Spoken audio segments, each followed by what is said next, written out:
Certified Transmission built its reputation on the job done right. It means hard work, honesty, and integrity. And quality service that makes customers feel confident and secure in their vehicles. At Certified Transmission, our expertly trained technicians diagnose, service, and repair transmissions. And together, we ensure our customers leave satisfied and worry-free. Certified Transmission, the job done right at the right price. Find a location near you at certifiedtransmission.com. Who the is supposed to be on the Parkman Drive job this morning? Where did I put this week's schedule? Oh, that's right. I spilled coffee on it. Are you a home service professional who still runs your business with a pen, paper, and spreadsheets? It's time to automate your office with Jobber and swear off the old-fashioned way of running a business for good. Quoting, scheduling, invoicing, reviews, and getting paid all with one tool. Start your free trial today at jobber.com. You can support this podcast at patreon.com/partnersincrimemedia. I'm Rebecca Lavoie, and this is Crime Writers On.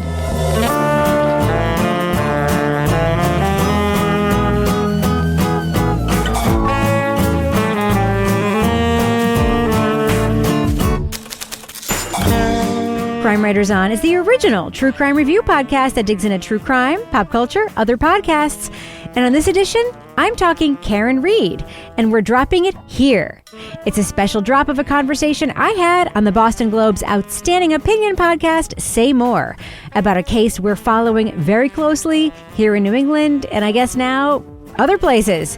Joining me to get that done and more, at least the intro part, is my true crime co-author, co-podcaster, longtime journalist, and yes, the love of my life, Kevin Flynn. Hi, Kevin. Hello, Rebecca. I hope this is interesting because I interrupted my bowl of pistachio ice cream. I know you did. To come down to Studio C. Listen, it's breaking news. It's breaking news. We needed to drop it. So, Kevin, as you know, Karen Reed is on trial for killing her boyfriend, a police officer from outside of Boston, a suburb of Boston, named John O'Keefe. Mm-hmm. She's on trial for hitting him with her car in the early morning hours of January 29th, 2022. The thing is, in the town where this happened, Canton, Massachusetts, again, a suburb of Boston, people seem to think that Karen may be being framed by the cops, because Karen's boyfriend's body was found outside of a cop's house, and the investigation itself is being questioned, not just by the public, but by the feds, who are also conducting a parallel investigation into the investigation. So it's like the prosecution story is that Karen and John left a bar and went to this other police officer's house for an after-hours party. Correct. And that they got into a drunken argument, and that when Karen left in a huff, she struck John with the car, and he fell to the side, and his body wasn't discovered until the wee hours of the morning the next day. Keep in mind, they are alleging she murdered him, second degree, so there was some intent involved. It's a little bit more complicated than that. It's a lot to the prosecution story, yes. But there's some other circumstances here having to do with some of the evidence and perhaps the people inside that party that went on after Karen left. All right, so Kevin, you have to admit, this case, it's fascinating. Neither of us, though, knew a lot about it. Right. I was invited to go on this podcast, Say More, a couple of weeks ago. And they said, do you want to come on the podcast? I was like, maybe. I just don't know a lot about the case. So they were like, hey, how about you dig into it? Let us know. So I started digging into it. And I was like, whoa. And then I started briefing you, and even you, Kevin Flynn. Like, you and I both don't, and full disclosure, we don't like follow a lot of like real-time true crime closely. But even you could understand why so many people were following this case closely, right? It's wild. Yeah. It's really, really interesting, including the fact that the feds are investigating the investigators before the state murder case is adjudicated. Right.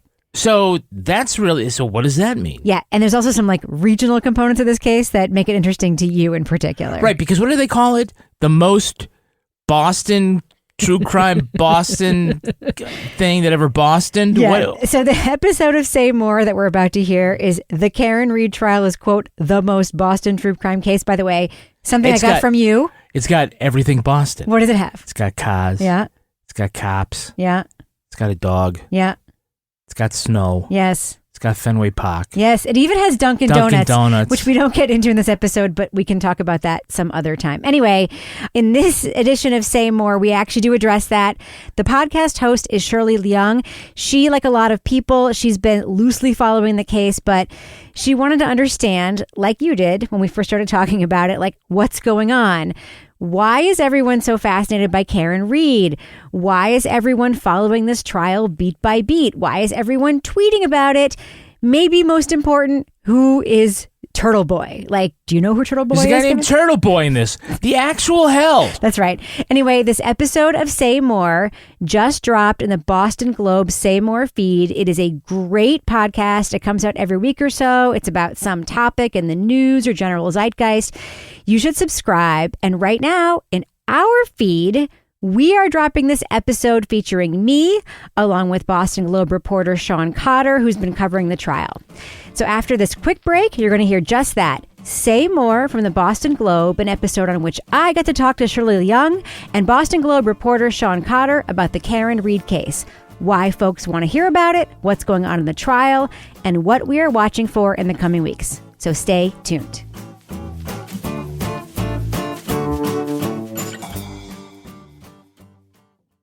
Picture this. It's Saturday morning and you're on your John Deere compact tractor.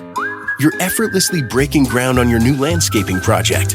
Next, you're moving piles of rocks just by moving a lever. And now, you're enjoying the warmth of the sun as you clear brush across your pasture. We could keep trying to put you in the moment, but to really understand everything you can do with a John Deere compact tractor, you just have to get in the seat. Learn more at johndeere.com/get-in-the-seat or visit a dealer near you. So, Kevin, who is our next sponsor on this program? We're sponsored by Quince. Oh, Quince, yay! I just ordered something from Quince. Yeah, okay, so the weather's getting warmer, and we're putting away, like, all those winter sweaters and the big jackets, and you know what you find out? You need stuff. You don't have anything really great for the warmer weather, so this is a great time to look into the great deals they have at Quince. They have premium European linen dresses, blouses, shorts from $30, washable silk tops, 14-karat gold jewelry, so much more. All Quince items are priced 50 to 80% less than similar brands. Yep, I just ordered something from Quince. Literally, just did. What did you get? I have this cardigan that I have there in like this light blue color. It's this cotton and linen like boyfriend fit cardigan that I got last summer that I love so much. I just ordered a second one in camel because I wear it all the time. I love it so much, and I ordered a new one. I love it. Okay, so I guess that's a personal endorsement? It is. I love Quince. I love it so much. Get warm, weather ready with Quince. Go to quince.com/crime for free shipping on your order and 365-day returns. That's QUINCE.com/crime. To get free shipping and 365-day returns, QUINCE.com/crime. You're a pro. You don't do DIY. You fix DIY. The only painter in higher demand than you was Picasso. Your flooring mastery leaves floors floored. So why is a pro like you still stuck in the endless cycle of paperwork, scheduling, spreadsheets, and chasing invoices? Automate your office and get back to what you love with Jobber, the all-in-one tool that fits your entire office in your back pocket. Start your free trial today at jobber.com. All right, Kevin, so you ready for it? Yeah. Here it is. Say More from the Boston Globe. Don't forget to follow it wherever you get your podcasts. This episode featuring me and Boston Globe courts reporter Sean Cotter is called The Karen Read Trial is, quote, the most Boston true crime case. Here we go.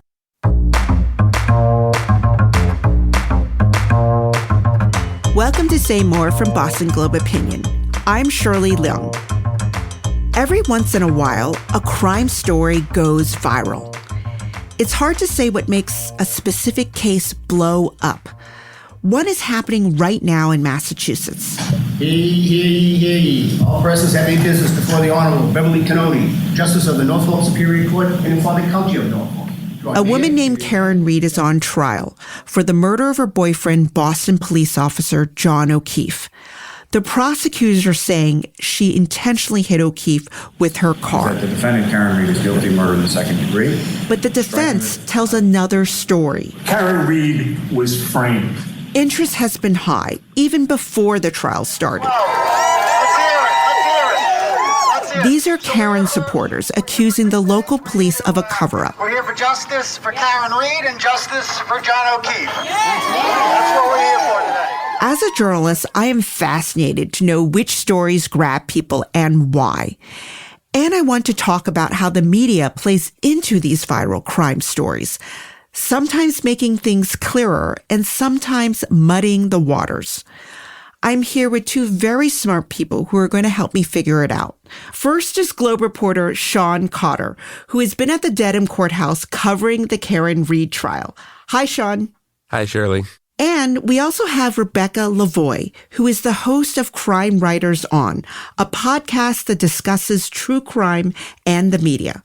Welcome, Rebecca, to Say More. Thank you so much for having me. So I haven't followed every twist and turn. And maybe there are a lot of listeners out there who also have not followed every twist and turn. So this is a chance to get everybody caught up. So Sean, you've been at the courthouse almost every day. So help us set the stage. Why do so many people think Karen Reed is innocent? Well, it sort of comes down to these two dueling narratives. The first from the prosecution is really straightforward, that she drunkenly crashed her car into him and left him for dead.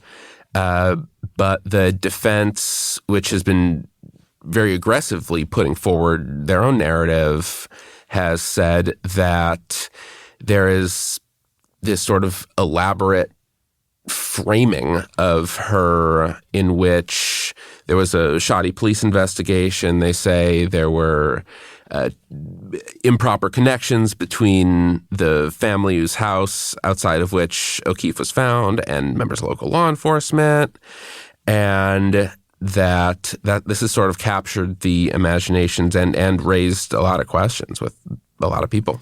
So we can all think of viral crime stories like O.J. Simpson and Aaron Hernandez. But the thing is, these cases usually involve a celebrity. And this case doesn't have a celebrity attached to it. I mean, the victim and the accused are just ordinary people. I mean, why are people so fascinated by Karen Reed, who, she wasn't a household name until now? The thing about this case is there's a lot of different things going on, right? Like on one hand, there's a dead police officer and a mystery around his death.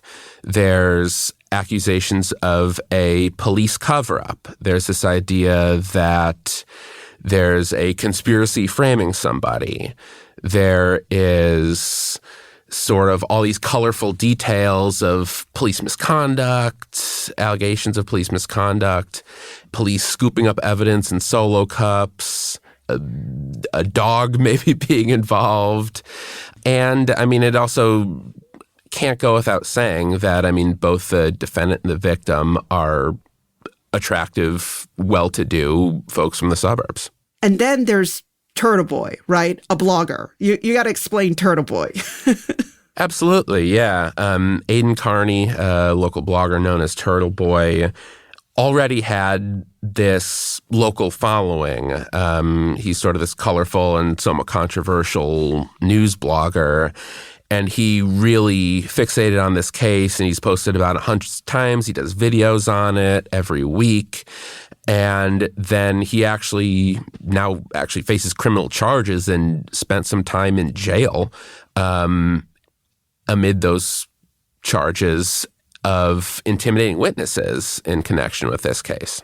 So, Rebecca, you're up in New Hampshire and you're outside the Boston news bubble, but you're also a true crime expert. So what do you make of this Karen Reed trial? Well, I'm going to tell you, Shirley, catching up with this case, it is legitimately one of the most interesting real-time mysteries and potentially explosive criminal legal system stories that I have seen play out in the many years that I have been following and covering and reporting on crime and crime media. I first caught up on it by reading a story in your paper by Shannon Larson. It was published in the fall. I'd recommend anyone who's new to this to start there. It's headlined Cover-Up Claims, Conspiracies, and a Controversial Blogger, a full breakdown of the Karen Read case. That story paints a picture of a defendant with some bad facts against her, but in my opinion, a truly plausible claim of a frame-up.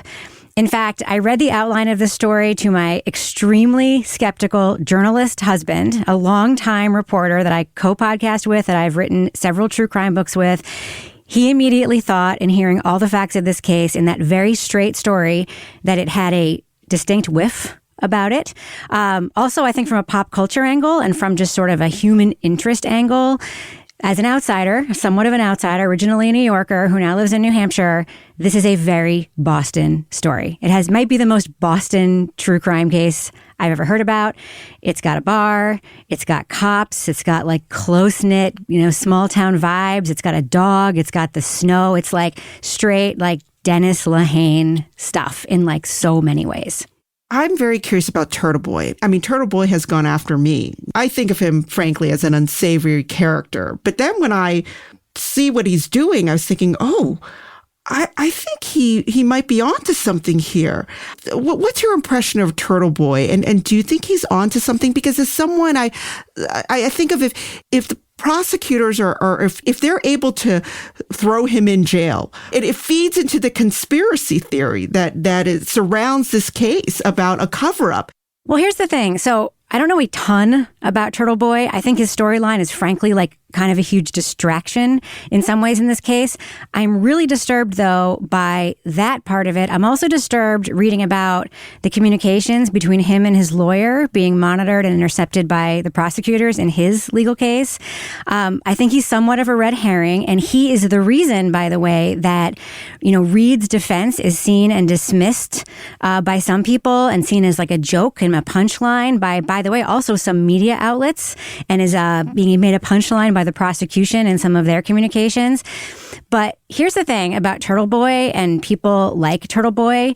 There's kind of a spectrum of what I think of as like fringe or self-taught, media types, journalists. And, by the way, sometimes I think like, who are we who work in journalism to say like, who's a journalist and who isn't? There's kind of like a little bit of snobbery around that. Second, even a broken clock is right twice a day. I know of at least one kind of irresponsible true crime podcaster whose work led directly to the resolution of a cold case murder and is making significant headway on a second one. I know another set of podcasters who you would probably not call journalists who have led to relief in 15 wrongful conviction cases. And just because you don't agree with the method, the medium, the person's behavior, sometimes we should listen to what they are saying. Sometimes they have a little kernel of it right, and sometimes there's a little bit of truth in it. So, I mean, there are a lot of trials the Globe and other media could be covering. So are we paying too much attention to Karen Read? Do you think we're focusing too much? Do you think we're just chasing Karen Read because we know, there's the metrics, the clicks are there? Or is this a case that we legitimately should be following closely? Rebecca, what do you think? I think two things. One, I do think that there's something in the public interest in covering this case, especially if it does or even doesn't bear out that there is a police cover-up involved in some way in this case. The fact that the public believes so heartily that there might be a police cover-up is in itself a story, in my opinion. Second, I think it is okay to acknowledge that in today's media landscape, building audience is actually important, right? My day job at New Hampshire Public Radio, every time we post a story about a lost hiker on Mount Washington, we get tens and tens of thousands of page views. That kind of traffic helps us fuel an audience when we do a 3-year investigation into sexual misconduct at recovery centers. Like, it is important for journalistic outlets to actually fuel what interests an audience. And I don't actually think there's anything wrong with that. When there's a story that hits, it is okay to pursue it. Sean, have you covered a story like this before? I've never covered a story quite like this with this level of national interest for, I think, what Rebecca described very well as like a very, very local Boston flavored and really South Shore flavored story. But cases like this are interesting. Like, this is an interesting case, sort of objectively.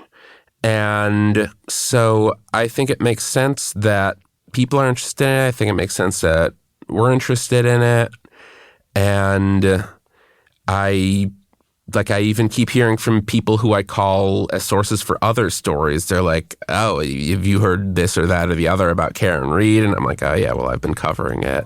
But just people, it's what people are talking about. Stay tuned for more of this special bonus edition of Crime Writers On as we present Say More from the Boston Globe.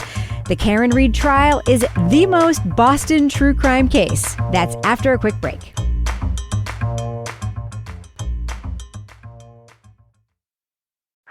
You're a pro. You don't do DIY. You fix DIY. The only painter in higher demand than you was Picasso. Your flooring mastery leaves floors floored. So why is a pro like you still stuck in the endless cycle of paperwork, scheduling, spreadsheets, and chasing invoices? Automate your office and get back to what you love with Jobber, the all-in-one tool that fits your entire office in your back pocket. Start your free trial today at jobber.com. The living room is where you make life's most beautiful memories. But your sofa shouldn't be the one remembering them. The new life-resistant, high-performance furniture collection from Ashley is designed to withstand all the spills, slip-ups, and muddy paws that come with the best parts of life. Ashley high-performance sofas and recliners are soft, on-trend, and easy to clean. Shop the high-performance furniture in-store or online at ashley.com. Ashley, for the love of home. Hey everyone, it's Ted from Consumer Cellular, the guy in the orange sweater, and this is your wake-up call. If you're paying too much for wireless service, you don't have to keep having that nightmare. Consumer Cellular has the same fast, reliable coverage as the leading carriers for less. And for a limited time, new customers receive their second month free when they sign up and use promo code MONTHFREE by May 31st. So why keep spending more than you have to? Seriously, wake up and call 1-888-FREEDOM or visit consumercellular.com. Taxes, fees, and other third-party charges will apply. See website for additional details. So I think one of the reasons why people are following this case is because they've lost their trust in institutions, specifically police and law enforcement. I think that's what's driving people to follow this case. Sean, what have you found? I mean, is that what's going on? I've talked to people who are supporters of Karen Reed who are showing up outside the courthouse about that. And it's funny, I don't think that there's sort of a prevailing political bent among the supporters. But I mean, a few of them have said, like, I remember one person said to me, like, yeah, like I'm like a back the blue person, but this made me have some questions about specifically this case and our local police department's handling of it. And so I think that people do have less trust in institutions than they used to. I think that's been the case for years. People end up placing themselves in her shoes and seeing like, oh yeah, it's this like small woman arrayed against sort of the powers that be is sort of how people have painted it to me. And they've essentially said, oh, maybe that could be me. What I'm seeing is potentially a community that has been hearing stories about police in Boston for many, many, many years, and now all of a sudden it's landing, right? I mean, this is a community where, you know, since the 70s, there's been talk of reform around police, and it has just not been working. And I know that there's local police involved here. I know that there's state police involved here, but we're talking like the greater Boston area. You know, we're talking about a recent, you know, very high profile fraud scandal involving overtime that's been in the news. That involves police lying, right? We're talking about the Sean Ellis case. This is a guy who was fully exonerated in 2021 from charges filed in 1995. if he was charged with murdering a cop, investigated by 3 other cops who very likely were involved in the murder of that cop. I mean, these are stories that people in Boston are surrounded by constantly, sort of in the zeitgeist in Boston, this particular institution. And I think it's hard for them to land, even if you consider yourself a supporter of the police, until something happens in your backyard to someone, as Sean said, a lot like you. And then maybe that particular institution, your mistrust of it, tends to maybe stick. And I think that might be what's happening right here. And so, Rebecca, it strikes me that what's notable about the defendant, Karen Reed, is that she's this beautiful white woman. I would add she wears designer clothes. You could, her hair is always perfectly made. And she's very put together. I mean, do you think that affects how people view the case? Oh, 100%. And I think it affects it in 2 really stark ways. One, and this happens, I think, when women, especially white women, are accused of crimes generally. Most crimes, honestly, are very boring in their facts, in their patterns, in how they play out. That being said, when white women are accused of crimes, that changes. They are either seen as innocent angels or demons. How could she possibly have done that? That has been the case here. Recent New York Times headline characterized Karen Reed as either, quote, a calculating killer or a damsel in distress. This was a source quote, by the way, but they made that their editorial choice to put that in their headline because this is the unconscious bias around accused white women. Second, I think her white womanness is very important in this case around the idea that the police could be potentially participating in a cover-up. If you think about it, again, 45 years later, there are still Bostonians, including cops, who believe that Willie Bennett was responsible for Carol Stewart's murder and not Chuck Stewart.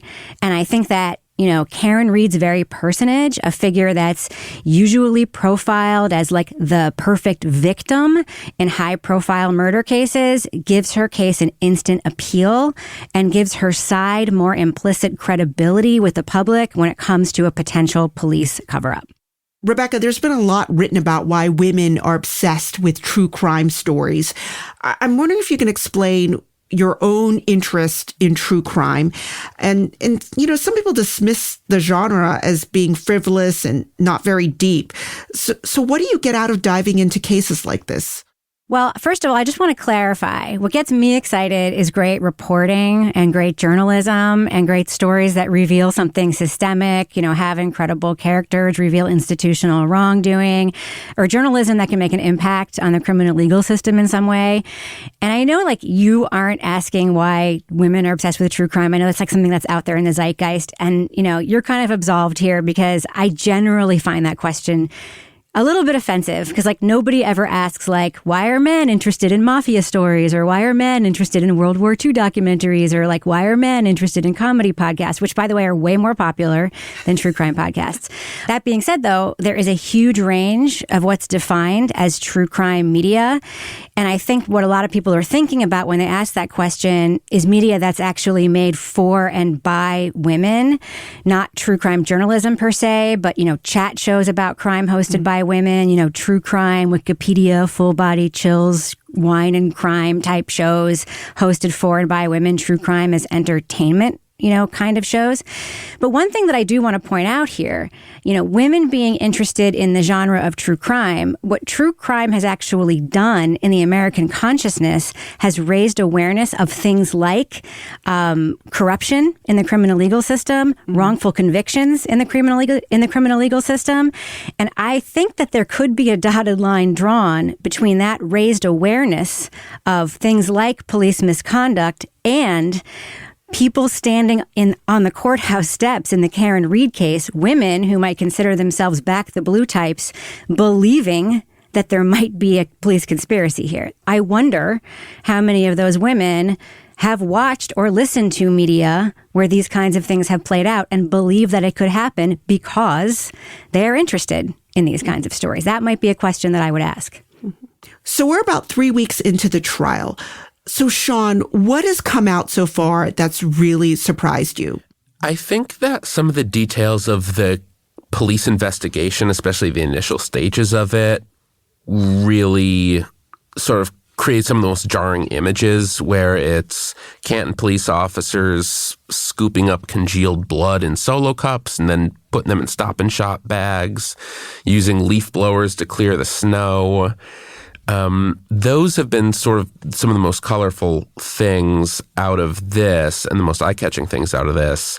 There's also been a lot of focus from the defense on all the connections between people. I mean, as we've talked about, this is a case with small town vibes. Everybody, for better or for worse, knows each other. Some of them don't like each other. Some of them have babysat for each other. It's a whole spider web of people. So, Rebecca, what surprised you so far about the trial? You know, a lot of what Sean pointed out was interesting to me, the sort of characterization of the early parts of the investigation. Another detail that really stuck out to me was that some of the people present in the house who were later questioned were allowed to provide, as proof of their communications of that night, screenshots of some of the texts that they sent, rather than having to hand over their phones and actually, have their phones dumped, have their data, sort of scraped by the cops, as Karen Reed had to do. That's actually incredibly unusual, to be able to just say, yeah, here's a screen cap of what I sent, and that's considered to be evidence. That's actually quite unusual. And that there was no search warrant secured for the house where the death occurred. Very unusual. It sounds like I didn't know that. Wow. Yeah, there was a lot of questioning about how the scene of the death was actually handled, where a cop was killed. Yeah. So just think about that. I mean, just think about a case in which a police officer, someone is accused of murdering a police officer, and that scene has a chaotic evidence collection, and there is no search warrant executed in the house outside of which that officer is found. I mean, there's just a lot of stuff like that really, really surprised me. Mm. And so, Sean, what will you be looking for in the second half of the trial? Yeah, I'll be looking for a few different things. I mean, we have not heard from experts on both sides on a whole range of things. And I mean, right now, there hasn't been that much physical evidence that's actually been talked about on either, like pointing in any direction. And I do think what I really am looking forward to hearing more about is the autopsy report. In Massachusetts, autopsy reports are not public. We've never been able to see it. And so both what the medical examiner testifies about for the prosecution and what the defense's expert testifies about for them, I think that the actual nitty-gritty of the causes of her death, that's certainly something that I think will be really important. Will the autopsy results be public in this case, you think? The autopsy report itself, I don't think will be, but we will have probably hours of the woman who filled it out on the stand testifying about it, both facing questions from the prosecution and from the defense. Rebecca, what will you be looking for? Well, there's a big federal elephant in the room around this case, which completely fascinates me and is something I've never seen before. There is a federal investigation into the handling of this case going on, and a lot of the witnesses in this case, I guess, were subpoenaed by the federal grand jury as well. And the defense attorney in this case wanted to introduce thousands of pages that he received from the federal investigation. In this case, the judge then did not allow those documents and what the federal investigation has collected to be introduced in front of the jury. However, the defense attorney in this case made some assertions about that investigation before this trial. He made assertions about the Google search in the house, about, how long does it take a body to die in the snow, the timing of that. He made assertions about the evidence collection. He made assertions about what the federal investigation revealed about the victim's injuries not being consistent, about the car strike according to the federal investigation. And maybe most interesting, he made assertions about the federal investigation revealing evidence of witnesses destroying records, about their communications, etc.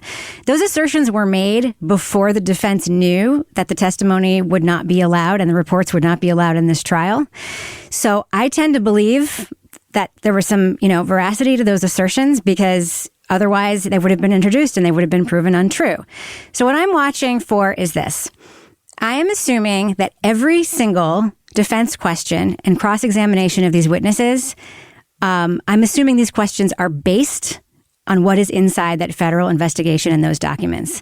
I am assuming that the defense is challenging these witnesses to either reveal some of this information or to potentially perjure themselves on the stand. It's a dynamic I have never seen before in a trial like this, where there is a parallel investigation going on and that the defense is privy to all the information in that parallel investigation, and that these witnesses are actually like subject to possible exposure. It's almost like watching a drama play out where the audience knows stuff about the court case that the jurors don't know, or that the lawyer knows stuff about the court case that the audience and the jurors don't know. And it's just, I've never seen anything like it. And that's the only thing I'm going to be watching for. Wow. Any predictions on how much longer this trial will continue? Are we expecting 3 more weeks, 4 more weeks, maybe longer? More than that. I mean, at the very start of it, they were saying 6 weeks, and they were saying, oh, it could go up to 8 weeks. The judge has been chastising both sides for being slow, essentially, and repeating things over and over. Last week, they talked about, there was one witness who they said, oh, she might be called in the middle of the week. She ended up being called this week. So we're going slowly. And so I think it's hard to tell at this point, but it'll be a while. All right. So we're not halfway through then. No. We still got a while. All right. Well, Sean Cotter is a reporter for the Boston Globe. Rebecca Lavoie hosts the podcast Crime Writers On. Thank you for being on Say More to help me understand and our listeners understand the Karen Read trial. Thanks for having me. Thank you so much for having us.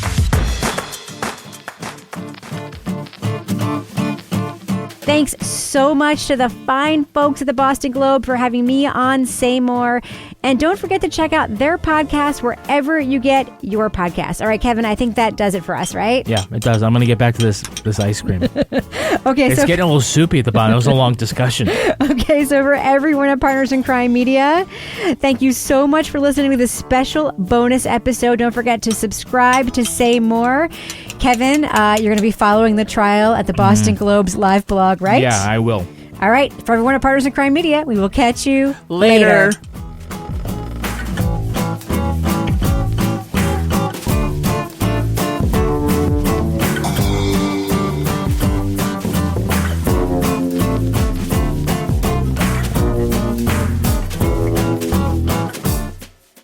Partners in Crime Media. The living room is where you make life's most beautiful memories. But your sofa shouldn't be the one remembering them. The new life-resistant, high-performance furniture collection from Ashley is designed to withstand all the spills, slip-ups, and muddy paws that come with the best parts of life. Ashley high-performance sofas and recliners are soft, on-trend, and easy to clean. Shop the high-performance furniture in-store or online at ashley.com. Ashley, for the love of home.